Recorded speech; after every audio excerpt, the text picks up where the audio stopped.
Hello there, and welcome to the class. The first question you need to ask is, where are we? What is this? What exactly are we looking at, and why am I dressed like this? And is it something that you can look forward to? Welcome to becoming a certified community health specialist.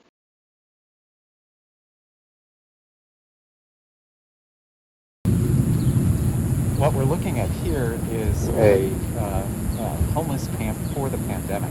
It's an isolation and treatment camp where during the pandemic, the homeless were brought in to tents to keep everybody safe and also to isolate those people with the symptoms of COVID-19. The way that it worked was that during the pandemic, there was nobody left to help, meaning literally all of the doctors and all of the nurses that normally would help out in a project like this were in their hospitals or in their clinics. And so the workload for the people on the streets was left to a, hello, good morning. Good morning. Good morning, good morning, good morning. Left to a blend of CCHS, meaning Certified Community Health Specialist trained medical students and CCHS trained emergency medical responders. So the way that it works here now in the pandemic is everybody here gets assessed. This is the COVID area, by the way. Everybody here gets assessed multiple times during the day, including ultrasound, because they do portable ultrasound using a iPhone-linked device, and follow up those scans and the information by sending them to the remote medical doctors who are providing support on a telemedicine basis. So we're in downtown Tucson, and this is exactly the kind of project that the CCHS program was created. Everything you see here was created by certified community health specialists.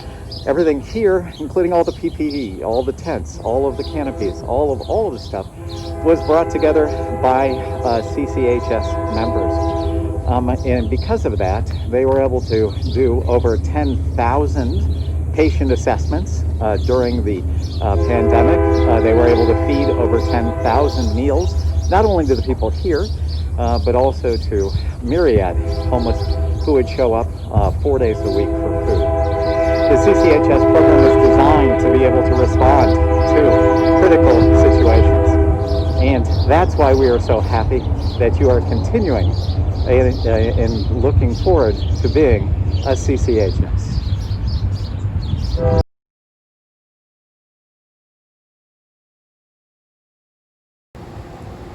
I guess I'm here to talk about what the medical students provided for us, and I think they're great. They came out every day to make sure you were well, and if you weren't well, they would come and ask you if there's anything they can do for you. So I am really happy about med students coming here, and I kind of miss them because they're not coming as much. But if ever I had the opportunity to thank them, I would. And I do when they come, because I know they're not going to be here forever.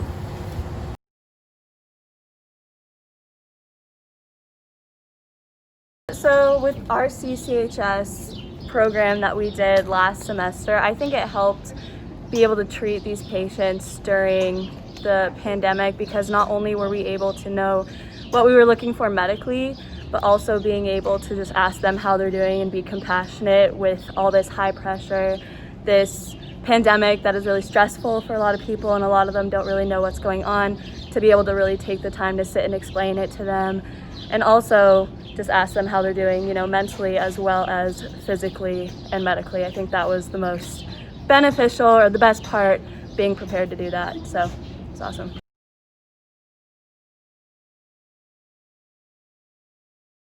Right, and then going off of that, CCHS, the class really, I think, gave me and everyone else that took it, like, the confidence to just go out there and interact with everybody. Especially during a pandemic, everybody's scared. You should be scared, but having that class really gave us the confidence to, know who we're working with, know that we have resources, and be able to recognize, the signs and symptoms of people who might have the virus and then get them the help they need. So very helpful class.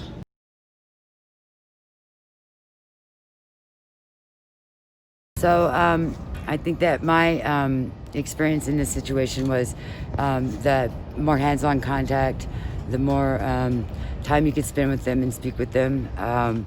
It wasn't a rush through situation. They would come through and check your vitals and actually genuinely cared, and it was just an all-around better experience than probably any hospital that I'd ever been in. So yeah, they were very professional and very good at the listening part and the compassion part. So that makes a big difference to people that are in this situation. They're already down and out, so they just need that friendly face, and we definitely found it here at the Z Mansion with the U of A students. It was a great experience, and we were very blessed to have them.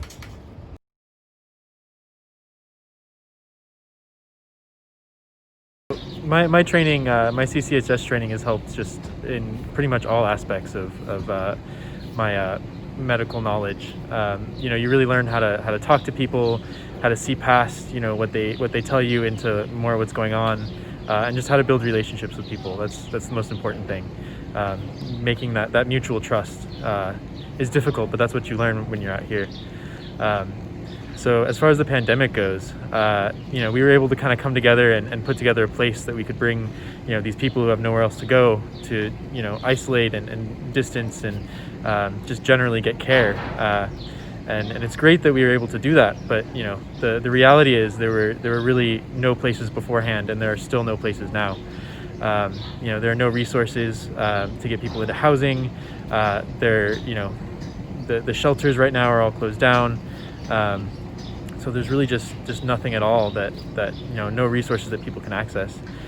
We've been lucky to have doctors and nurses and everybody come together through the CCHS program. Harry McDermott has been helping us, being our kind of our doctor virtually. But without him and without the other people coming out here, these people would have nothing, nowhere to go, no kind of care, and just really nothing at all.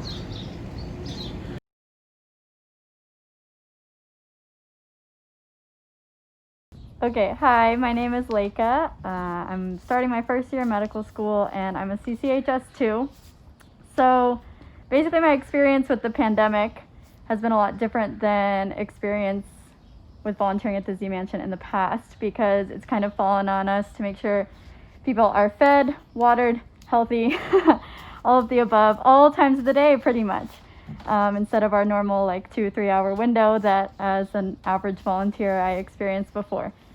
So we had to kind of figure out a system that would be safe and effective and also kind of efficient, because a lot of the students volunteering were in their 3rd and 4th year of medical school and we're still in class and all kinds of stuff. So I think the biggest thing is that people out here, aside from COVID, are sick normally. And so each day is a different assessment, because if they look bad, then, first thing we jump COVID, we're like, oh gosh. And then if they're not symptomatic with that, it's like, do they still need to go to the hospital? What can we do to make them feel better with our limited sort of resources? Which has been challenging, but helped me grow as a person a lot. And I think the biggest thing that I've learned from this is that our city has no resources for our people. We had a woman who was 350 pounds and completely incontinent get dropped off here by the police because she had literally nowhere else to go. And a tent on the ground with a cot, even though she couldn't clean herself or even go find food or water anywhere because she was wheelchair bound, was the best option for her, which was really hard to accept as someone who's never really experienced to that level before.